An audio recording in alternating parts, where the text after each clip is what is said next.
Jesus' disciples understood the importance of signs, because signs told them and us what was coming and what to do or not to do. Some of y'all, when you're driving, you do understand that signs are important. When you're driving your car, you can't get anywhere and not have to deal with what? Signs. And the signs are there for you. Are you driving with me? We got some people out here don't have a license. I won't name none of them, but when you drive, the first thing you gotta have is a green light. Let them see your little green light. See, you need a green light. So if you got the green light, you what? You start going. But if I decide I want to go over here, why don't I go over here? What does that sign? Do not enter. So if you are a wise driver, you do not enter. So then you keep on driving. And as you continue your journey and wherever it is that you're trying to get to, you will run across another sign. This sign lets us know this kind of danger ahead. And your car may be slipping and sliding. That's why some people ain't here today. Because when the weather's bad and slipping and sliding, they know they can't handle it. Wise people do not go out when it's 12, 14 inches of snow. You get in and stay in, and thank God you got in. But if you keep on driving, sometimes you'll run across a sign, and this sign is railroad crossing. Now, the thing about this sign that is tragic for me, at the age of 17, two of my very good friends ignored this sign and were killed by a train. Tell your neighbor, signs are important. If you keep on driving, we come to one of your favorite ones. Because this is the... Now, y'all know that y'all need prayer on this one. And to show you that we all basically cowards, if you need to make the U-turn, you're not doing it in faith. You look to the left, you look to the right, you look behind you, then you make that U-turn. And if anything even look like a police car, you don't make that U-turn. Then you keep on going. And you reach a place where you see and if you are a good driver, and then after the light turns back green again, then you go on your destination. None of those signs had any writing on them. And all of you who drive knew exactly what every sign meant. So sign recognition is not an issue. Sign response is the issue. Can I work with this? Let my preachers give me a hand. I think it's... See, we don't have any problem recognizing the signs. But our response to the signs are another matter altogether. Because based on response, you either obey or ignore. Negative consequences occur when signs are ignored. Some of you Texers, that you? Texting while driving.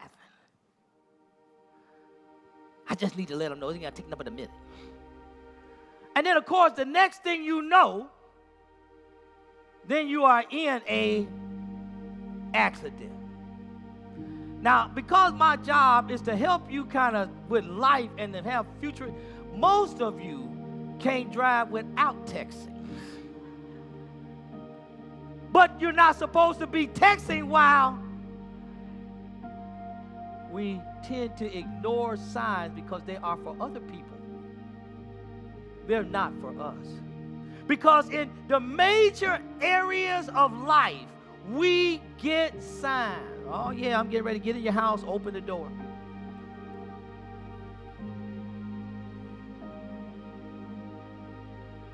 Think about your health. Some of you under great pressure because I'm your pastor. And I'm not a pastor that's not here. I'm a pastor that counsels. I'm a pastor deep into your lives.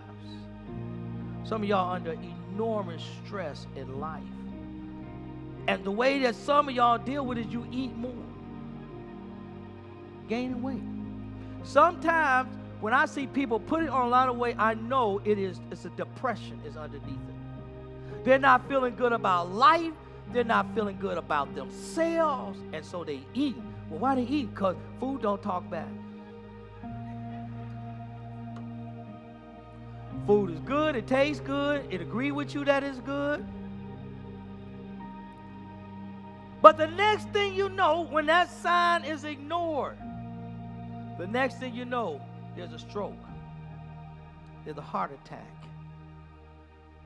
There's some serious health issue that if the signs had been paid attention to, then a bad situation could have been avoided. Finances. Why it's quiet now?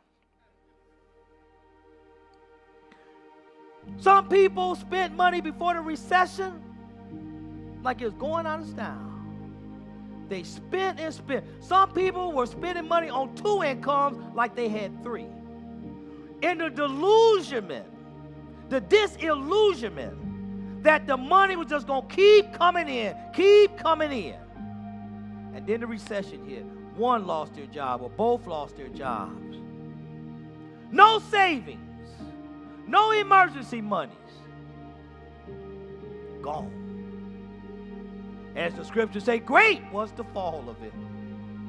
Because when people understand that God has not promised you a job on tomorrow, and as one of my bosses said, nobody promised you a job forever, then you understand your need to have savings, to have emergency money. You understand your need to put God first, and you pay your tithes. So when the hard times come, you can deal with it because you have something to fall back on.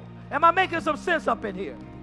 But when you ignore those signs, then it's bankruptcy and collapse.